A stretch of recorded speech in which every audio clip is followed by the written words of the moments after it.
Hey guys, welcome back to my channel. If you're new here, my name is Shawn. Welcome to my crazy life.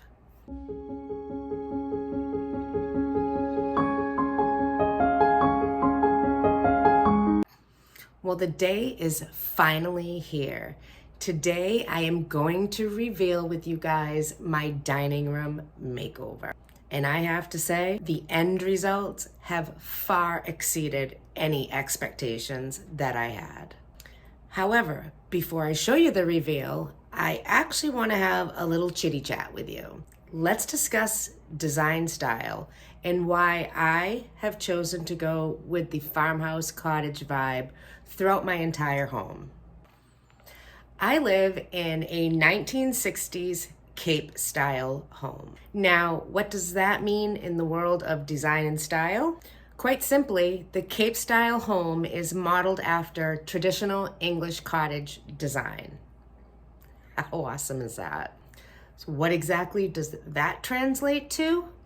Well, typically it means capes are traditionally low, broad. They could be single or double story. They have moderately steep pitched roofs with centrally located chimneys, a centrally located door, and very little ornamentation on the outside. Now, I absolutely adore the farmhouse design aesthetic. It's just something that I love. I grew up in a 1904 26-room Victorian farmhouse in my hometown. It was amazing. And I fell in love with this style long before the cool kids wanted in on it. I needed to do a design that would go with the design intentions of this style house. Basically meaning I don't live in a Gothic revival. I don't live in anything like that. So I wouldn't decorate it in a style that will not match the home. I'm not going for a period look because I have nothing in common with the 1960s for design. I don't like the 1960s design full of vinyl and everything else. It's not my cup of tea. What I like about the farmhouse cottage style is that this design basically revolves around lots of vintage finds, chippy furnishings. An eclectic mix of plaid, chintz, and paisley prints go quite nicely in this type of style. Also, worn leather and antique prints just cap off the design look. Now, these design elements make up the quintessential English cottage style, and that fits effortlessly into my home. Well, not exactly effortlessly. I have to find all these things that I want to put in my home, but that's part of the fun. So basically, it's a culmination of French shabby chic meets rustic. How fabulous does that sound? And all of that translates to a farmhouse cottage vibe, which is perfect. I wanted to create a natural, vintagey inspired space in the lightest, airiest way possible. I want an interior design style throughout this whole house that is not only timeless, but also grand. I want it to look effortless. I want it to have that collected home look that's completely intentional without looking intentional. More importantly, I want it to look lived in. Now, farmhouse cottage style features furniture that is much more feminine than a traditional farmhouse style. Those lines are more straight and masculine, where this kind of puts some curves and a little sexiness, if you will, into your design style. The cottage aspect of this design incorporates much more color than you would find in a traditional farmhouse design. Traditional farmhouses tend to stick to a very, very neutral palette that tends to come off quite sterile, not inviting, not warm, and not a look I like. It's too museum-like, and I don't want to live in a museum. Do you? I'm going for that cozy, lived-in look. I want a look that gives a huge visual impact to the whole design of the home. And I want it to be much more naturally brighter while not hitting that sterile aspect. I have to say, there's several channels that I really like on YouTube that I follow, and they are traditional farmhouses. And it is done in such a stark white, I don't like it. When these creators are actually filming their content, I don't know if they realize it or not, but you can't see anything.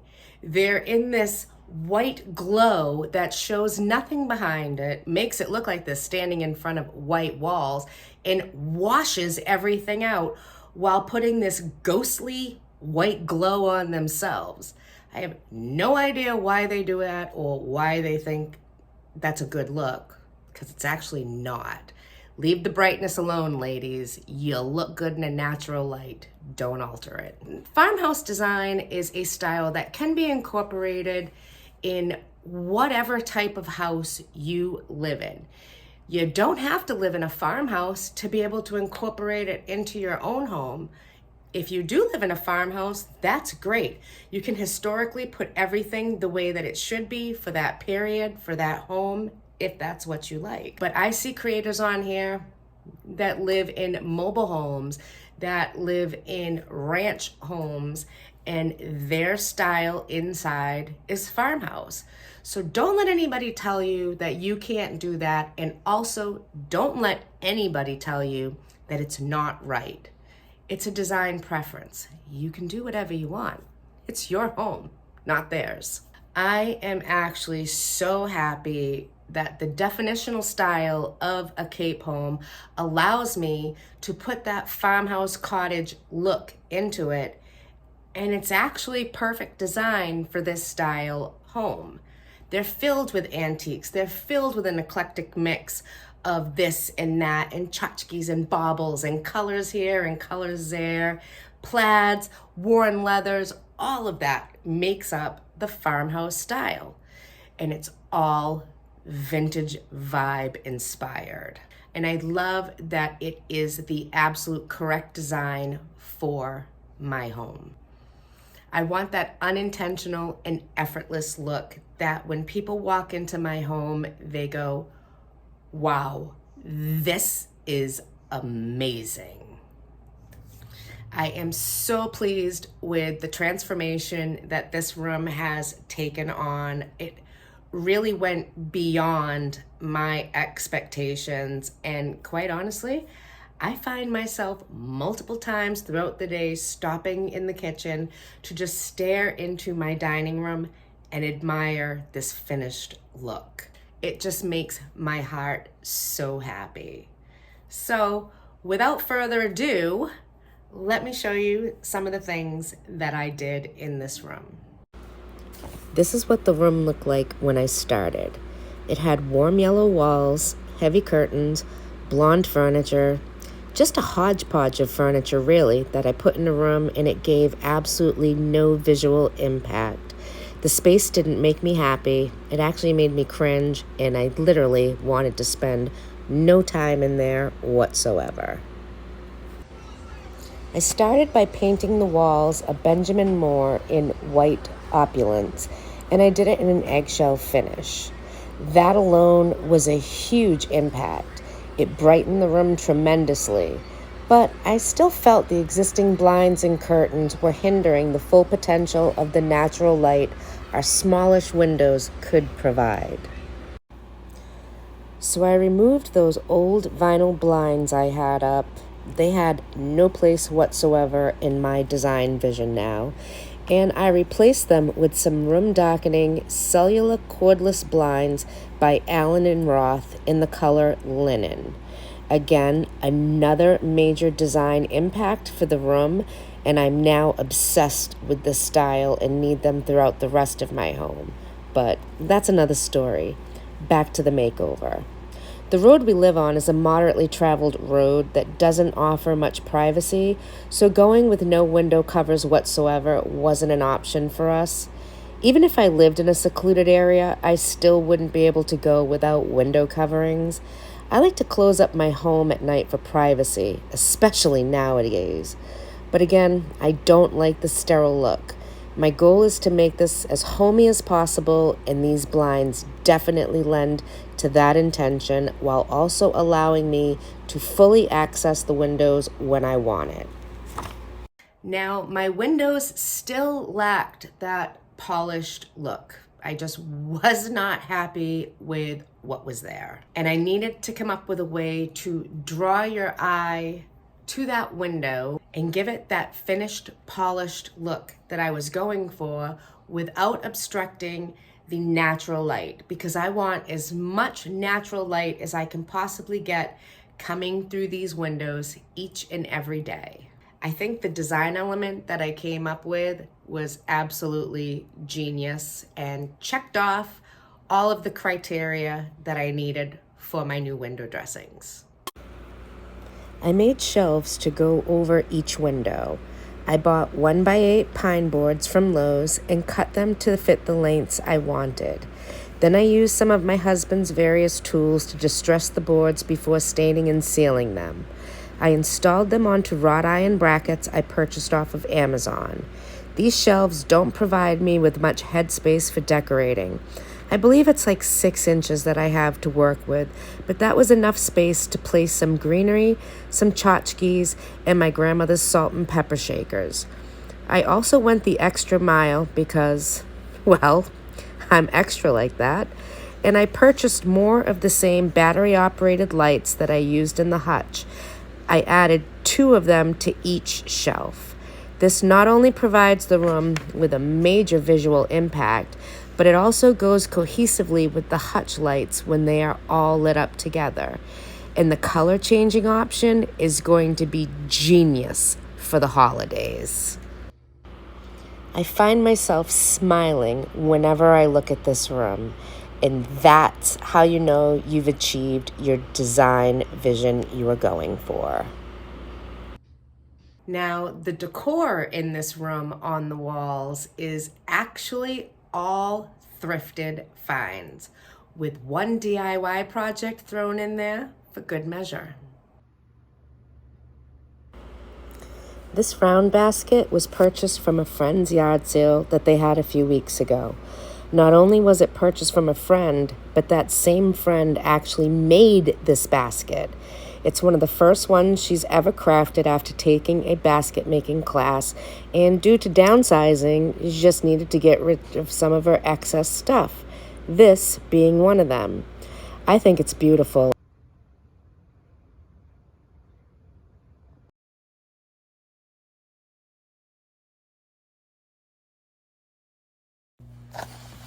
I tried to get my husband to agree to getting rid of the TV in the dining room, but he just wouldn't do it. I'll give it that he does actually watch it out there, but it's just not something I wanted in the dining room. But again, it is what it is. So we came to a compromise, and I ended up purchasing a cord hiding kit from Amazon. It was very inexpensive, and it even came with the circular blade needed for the correct size wall holes that we would need to make. It was super easy to install, and I think Scott had it all done in 15 minutes. Now, before you do anything like this, make sure you take all safety precautions prior to cutting near electrical sources. I highly recommend shutting off the power just to be safe.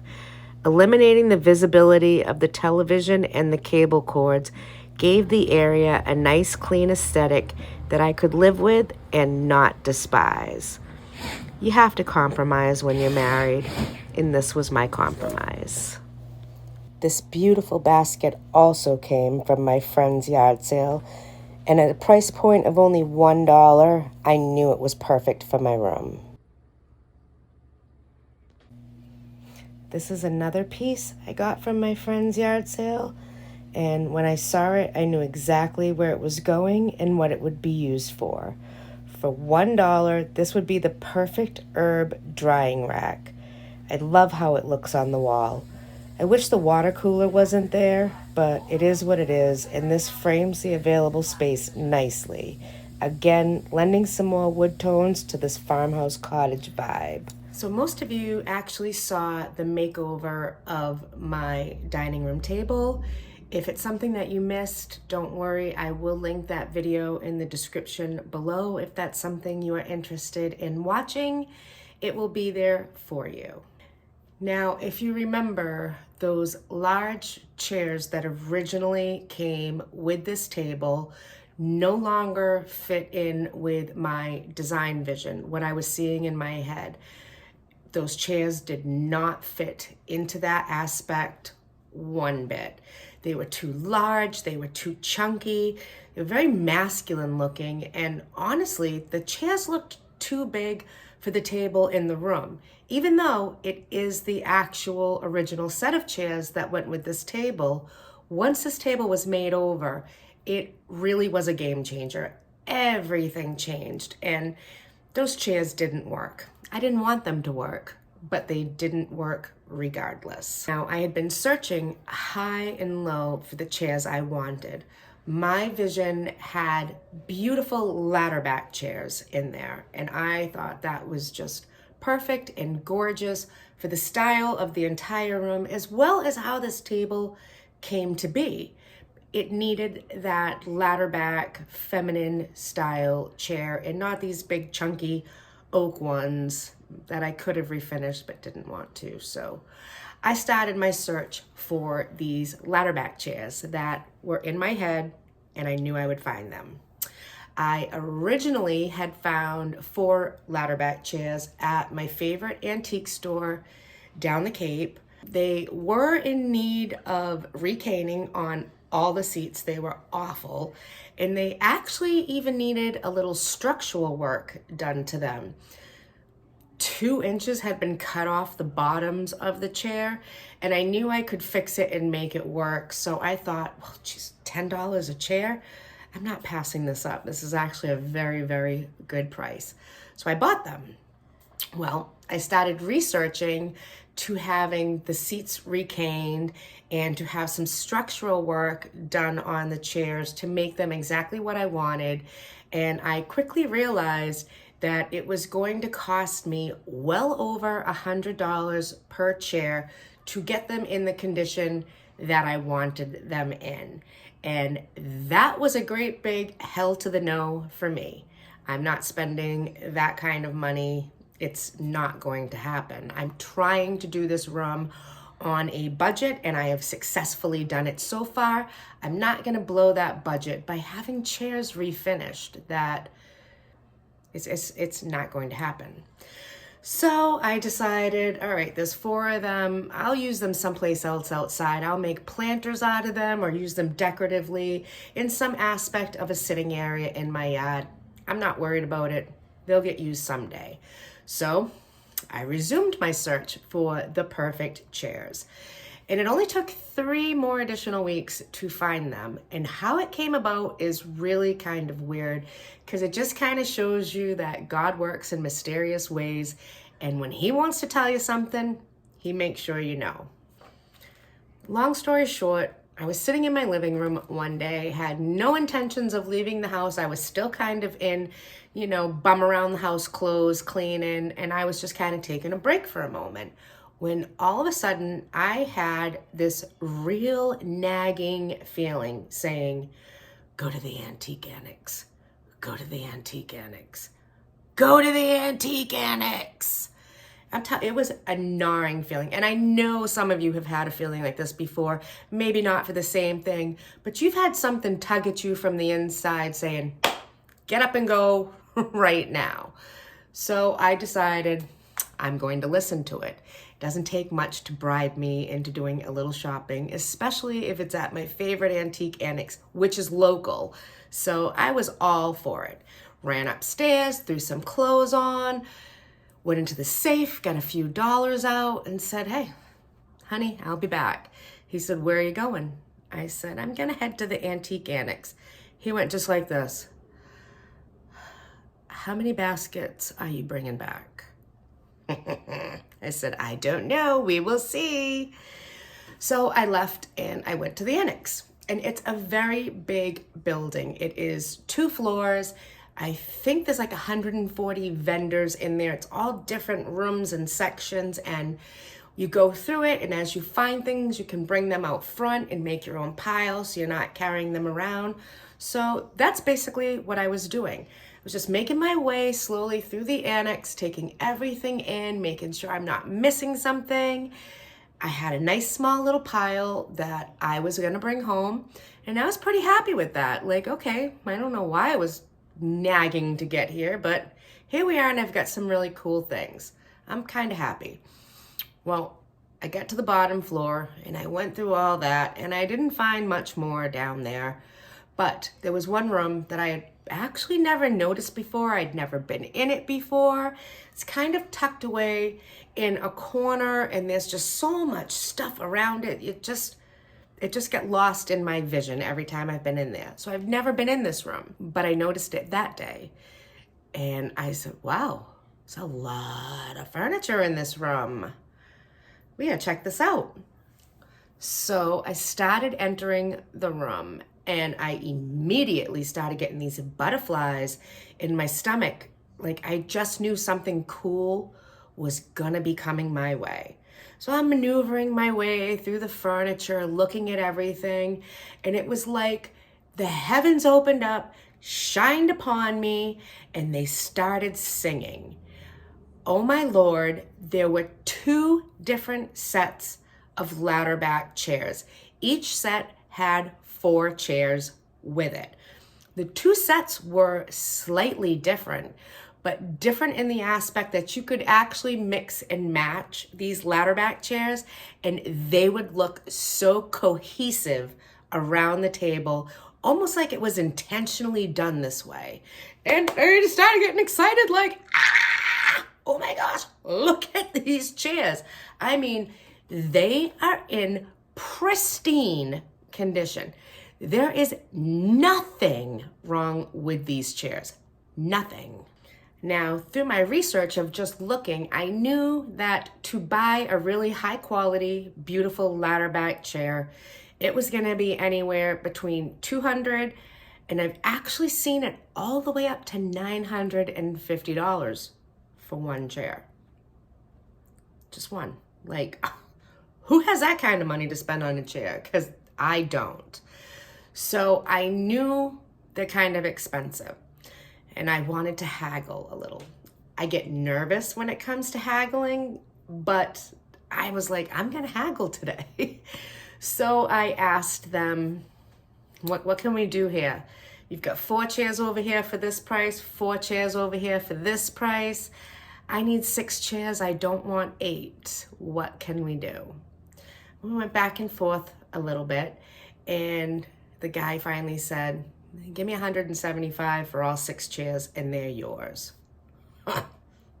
You don't have to tell me twice. Boom, here you go. The chairs came home with me, and aren't they gorgeous? Now, I got 4 of this style, which has the oblong top. It has little details in it, but these have straight lines, and it's the curved ladder back, which I love. Pristine, gorgeous, gorgeous seats. And I loved the legs. I love everything about this chair. So I got 4 that are this style. And then the other 2 that I bought, which I use at the head of the table, is this style. It has a little more round of a knob on the top. It has that sexy curve on all of the ladder slats. It does curve in like the rest. Again, gorgeous, beautiful seating. And the legs are a little different. On the 4 original, it's very plain. And on this, it's a little more ornate. It's turned. There's some beautiful shaping in there. And I am just in love with these chairs. Finding these chairs was a huge success, not only financially, but aesthetically. They were exactly what I was looking for, and there was nothing I needed to do to them.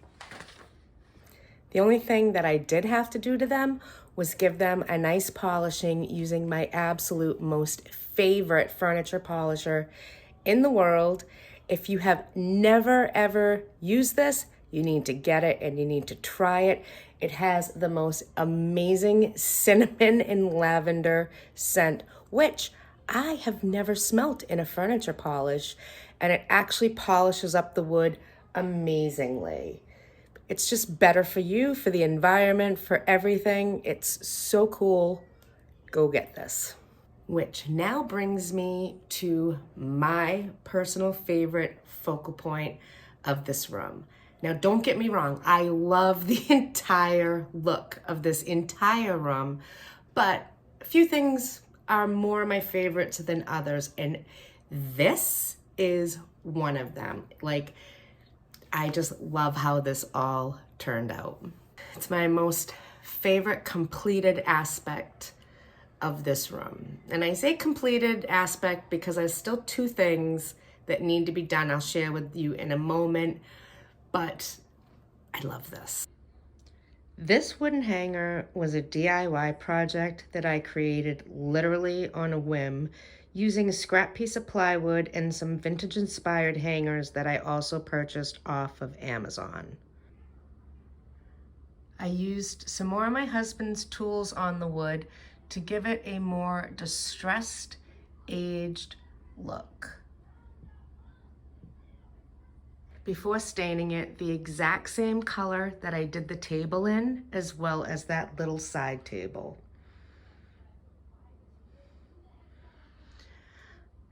Then I just hung a little basket that I also purchased from my friend's yard sale for 50 cents. Tucked a few sprigs of some faux greenery that I had in my craft closet, as well as hung my little faux plant there. Now, that is actually from another area in my home where it didn't belong and didn't need to be, and it didn't look right. So there it is, and I love it. Also part of this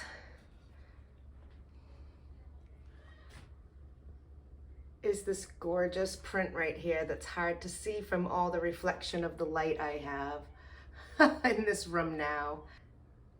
The print above it also came from my friend's yard sale.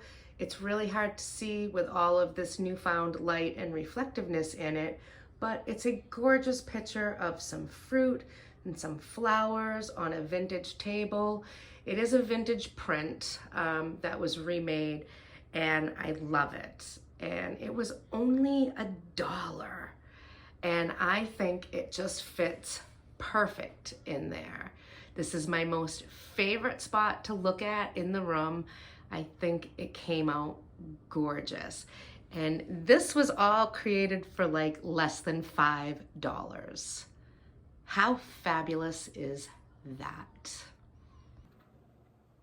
Now, there are still two design elements that have not been addressed or completed for this dining room transformation, but I couldn't wait to share this transformation with you all.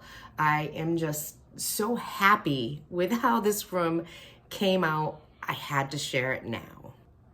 And I'm hoping that at one point or another during this transformation, you've said, wow, she nailed it. Look at that. We all want that beautiful home that we've carefully crafted with love, sweat, and tears. And we want it to be appreciated by not only those who live in it, but those who come to see it. Our homes are our haven, and they're a reflection of us. I know I appreciate a well-appointed house when I get into one and I see it, and there's no shame in my game for wanting the same. Now, back to these two elements. The first one is a new console table that I have put underneath the TV in the dining room. This came from my favorite antique shop down the Cape, off one that Scott and I frequent often, and they only wanted $20 for this table, which Number one, this table is super heavy, and number two, it is all solid wood. But it needs a little TLC. It needs to be revamped itself. And I just haven't done it yet. As you can see, it's nicked on the top. This needs to be redone, but I really love these details.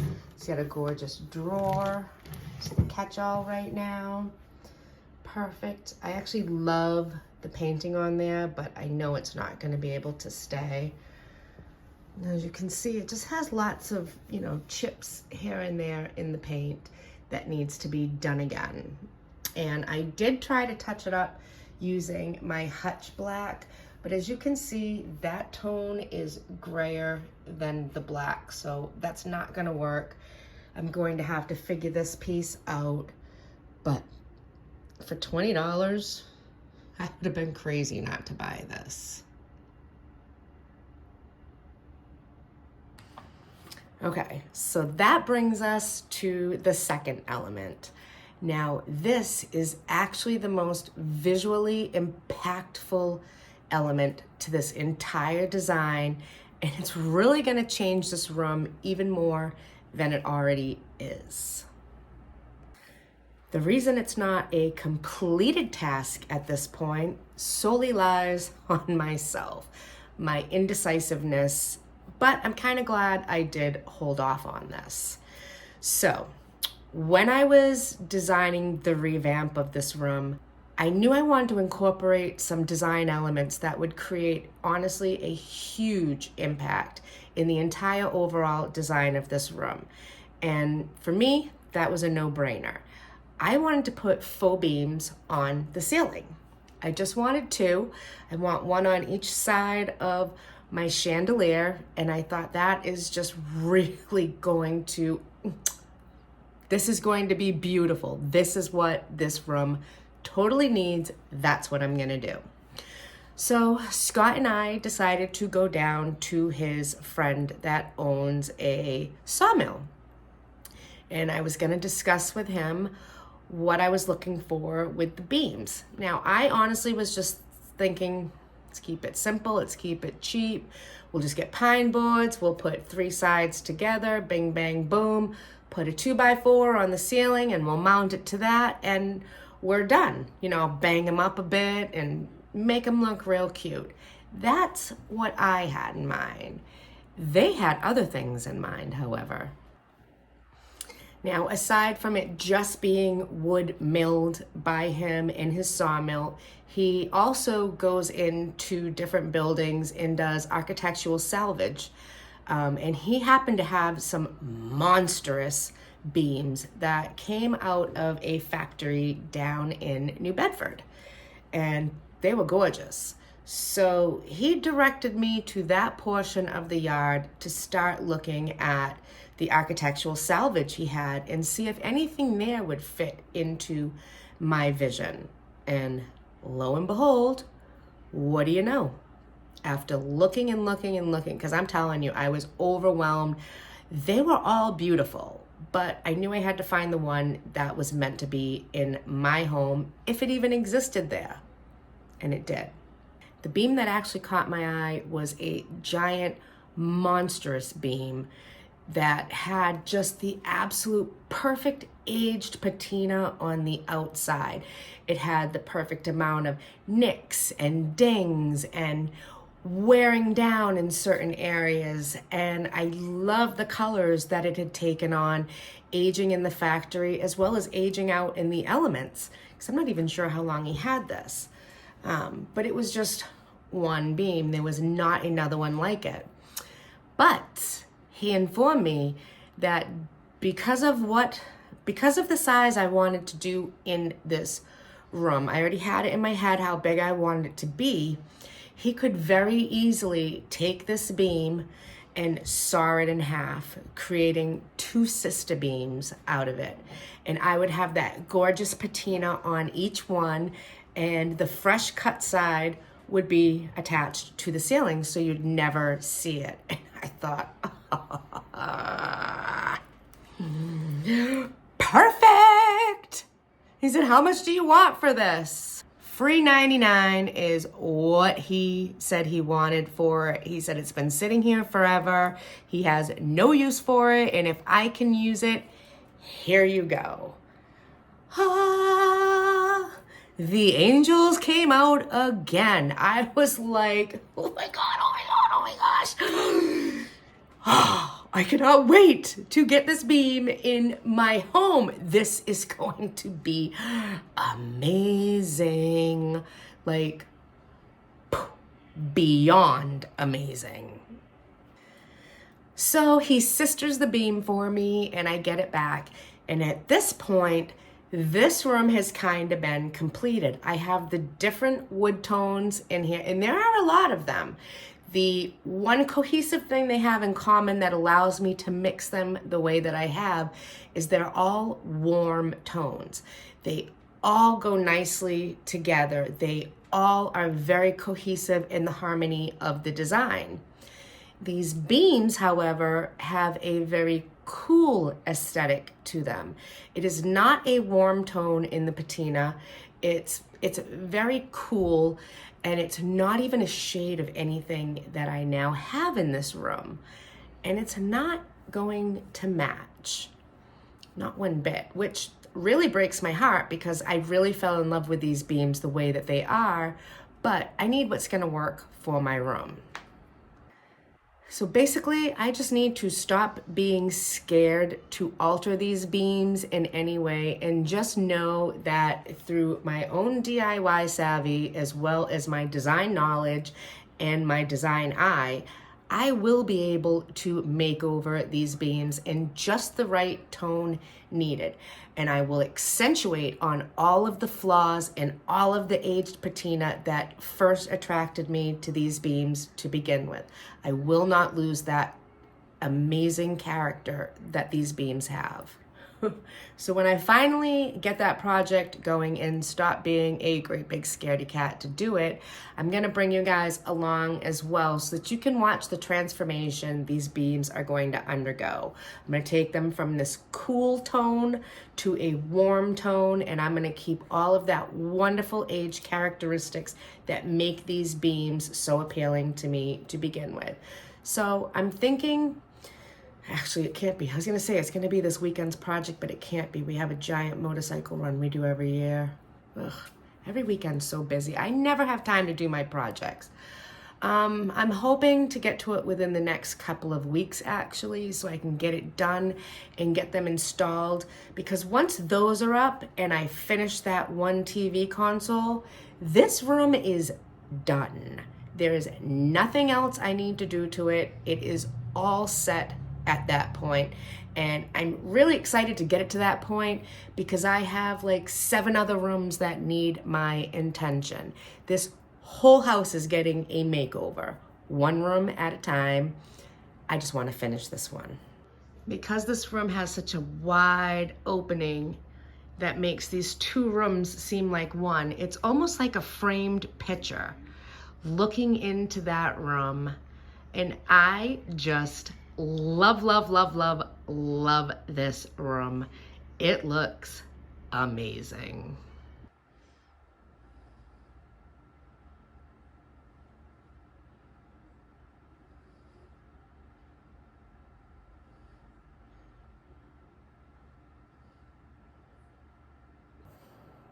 And there you have it.